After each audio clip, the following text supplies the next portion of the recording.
ओम नमः चंडिकाय नमः। दुर्गा सप्तशती भाषा 12वां अध्याय।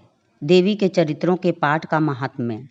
देवी बोली, हे देवताओं, जो पुरुष व स्त्री इन स्त्रोतों द्वारा एकाग्रचित्त होकर मेरी स्तुति करेगा, उसके संपूर्ण कष्टों को निसंदेह हर लूंगी।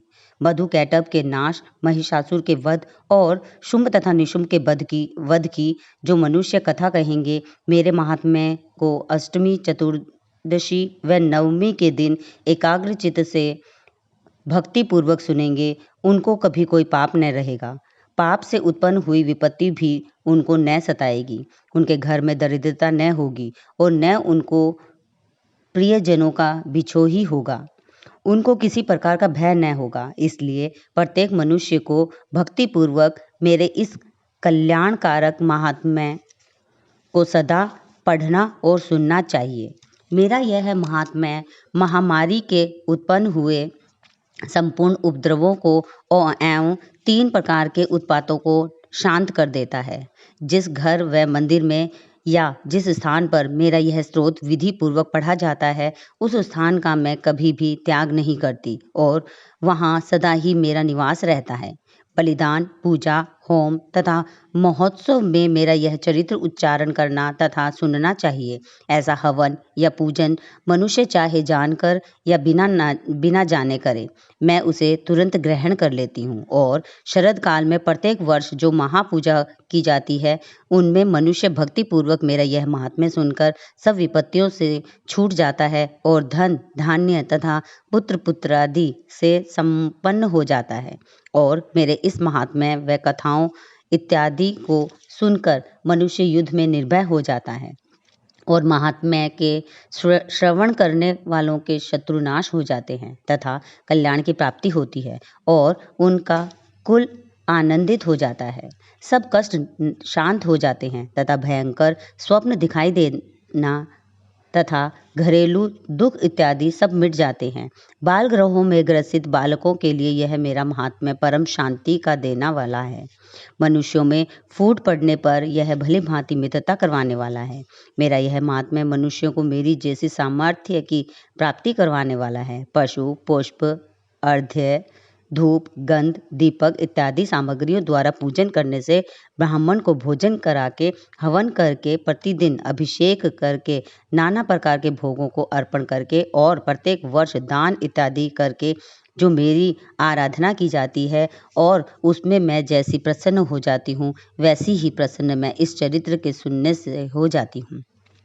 यह महात्म्य श्रवण करने पर पापों को हर लेता है तथा आरोग्य प्रदान करता है। मेरे प्रादुर्भाव का कीर्तन दुष्ट प्राणियों से रक्षा करने वाला है, युद्ध में दुष्ट दैत्यों का संहार करने वाला।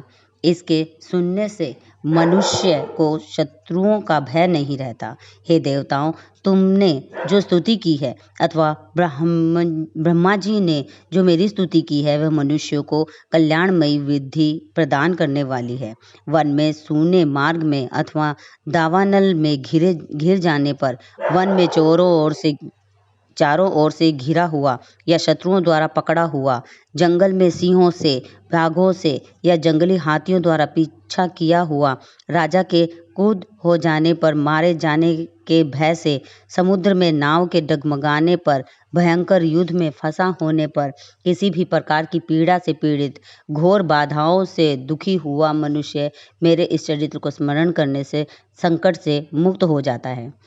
मेरे प्रभाव से सिंह, चोर या शत्रु इत्यादि दूर भाग जाते हैं और पास नहीं आते हैं।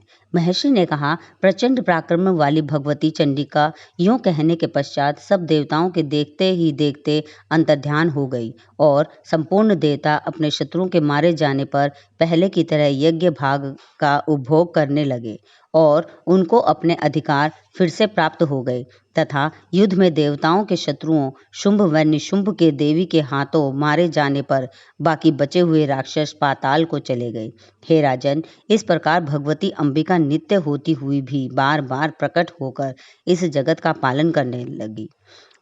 पालन करती है, इसको मोहित करती है, जन्म देती है और प्रार्थना करने पर समृद्धि प्रदान करती है। हे राजन, भगवती ही महाप्रलय के समय महामारी का रूप धारण करती है और वही संपूर्ण ब्रह्मांड में व्याप्त है, और वही भगवती समय समय पर महाकाली तथा महामारी का रूप बनाती है और स्वयं अजन्मा होती हुई भी सृष्टि के रूप में प्रकट होती है। वह सनातनी देवी प्राणियों का पालन करती है और वही मनुष्य के अभ्युदय के समय घर में लक्ष्मी का रूप बनाकर स्थित हो जाती है तथा अभाव के समय दरिद्रता बनकर विनाश का कारण बन जाती है। पुष्प, धूप और गंध आदि से पूजन करके उसकी स्तुति करने से वह धन और पुत्र पुत्री देती है और धर्म में शुभ बुद्धि प्रदान करती है। इति 12वां अध्याय समाप्त। जय माता दी।